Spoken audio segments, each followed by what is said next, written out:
Hoy, Maria Carmela. Hoy, Maria Carmela ka. Mas matanda ka sa akin. Hoy, Shania, ate mo pa rin ako ha. Ate? Dalawang taon na naman tanda mo sa akin. Kala mo naman napapakalang agwat. Ano sabi mo? Gusto mo ba isumbong kita kay mama ha? Di isumbong mo.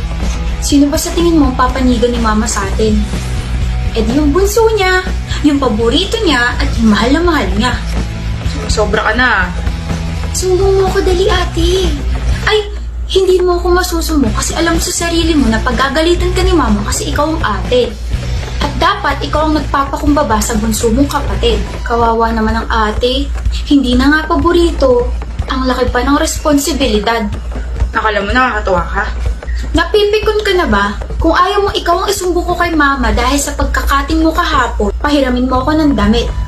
Gusto ko yung paborito mong dress. Bastos ka na! Mama, si ate sinampal ako! Wala akong pake kung ikaw yung paborito ko na. Ang kailangan ko, respeto mula sa'yo. Ano ba yan? Hinak pa naririnig yung mga boses ninyo. Ang ingay! Ma, magsampalan na lang kayo buong araw. Tsugas kayo? Pagod na ako magtrabaho, pati ba naman dito sa bahay, pagod din ako? Charot lang. Manaman eh. Yan po yung pang-audition ninyo sa reality show?